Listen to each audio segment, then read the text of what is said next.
प्यार को भी कैसे नफरत में तब्दील किया जाता है, ये कोई इजराइल या फिर हमारे भारत देश की गोदी मीडिया से सीख सकता है।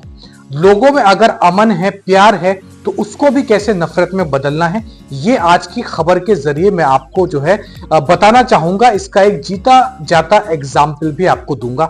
आदाब, मैं हूं ताहा नसीम, आप देख रहे हैं टीएन न्यूज। ये है हमारे भारत देश के बड़े चैनल आज तक की रिपोर्ट।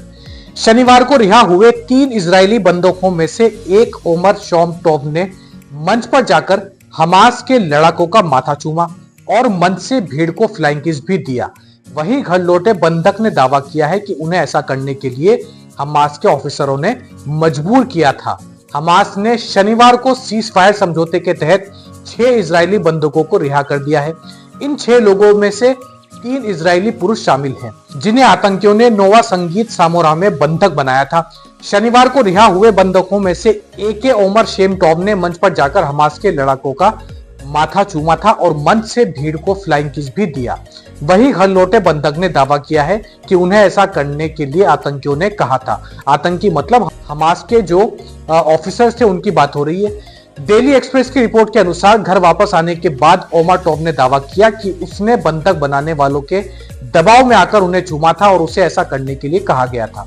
शेमटोव के पिता ने कहा कि बंधक बनाने वालों ने उन्हें अपने बगल में खड़े नकाबपोश गार्ड को सिर के ऊपर हाथ हिलाने और चूमने के लिए मजबूर किया। टाइम्स ऑफ इजराइल के अनुसार उन्होंने कान टीवी से कहा, उन्हें बताया गया था कि उन्हें क्या करना है। 500 से ज्यादा दिनों बाद हमास के चंगुल से रिहा हुआ है। शेम की रिहाई 7 अक्टूबर 2023 को दक्षिणी इजराइल पर हमास के नेतृत्व में सम्मानित आतंकवादी हमलों के 1 वर्ष बाद हुई है, जिसमें लगभग 1200 लोग मारे गए थे और लगभग 250 लोगों को अगवा कर गाजा में बंदी बना लिया गया था। शेम और 2 अन्य लोगों को इजराइल के नेगेव रेगिस्तान में नोवा संगीत के सामोरा के दौरान बंधक बना लिया गया था।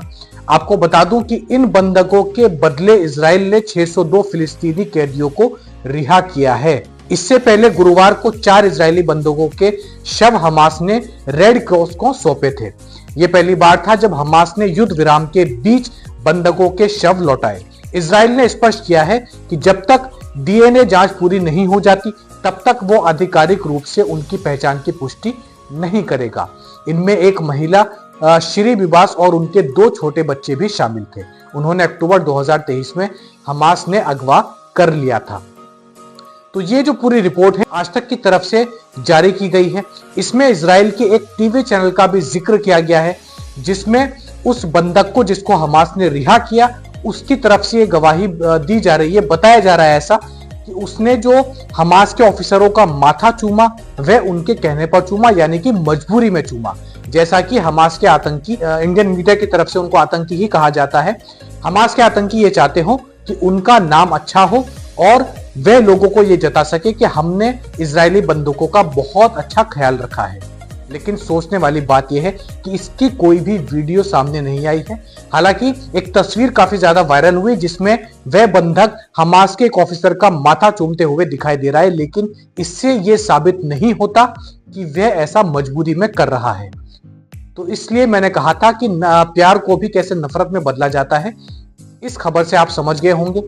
इस्राएल के बंधकों का अच्छी तरीके से गाजा के अंदर जो है हमास के ऑफिसरों ने ख्याल रखा और इसकी पहले भी जो है हमारे पास में कुछ वीडियोस आई हैं जिसमें इस्राएल के जो बंधक थे उन्होंने काफी ज्यादा तारीफ हमास के ऑफिसरों की थी। तो इससे यह साफ हो जाता है कि इस्राएल का यह झूठा दावा कि हमास के आतंकियों ने जबरदस्ती उनके बंधकों को यह करने के लिए कहा, यह एक सिरे से बिल्कुल खारिज किया जाता है।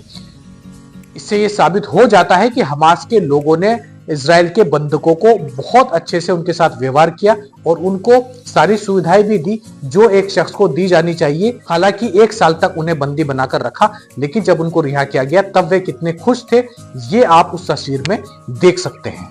इस पूरी खबर के ऊपर आपकी क्या राय है वह आप हमें कमेंट बॉक्स में लिखकर जरूर बताएं। मैं ताहा नसीम अब आपसे विदा लेता हूं। कल आपसे फिर मुलाकात होगी मजीद खबरों के साथ। तब तक अपना और अपने घर वालों का ख्याल रखें, सुरक्षित रहें। वीडियो को लाइक और चैनल को सब्सक्राइब करना ना भूलें।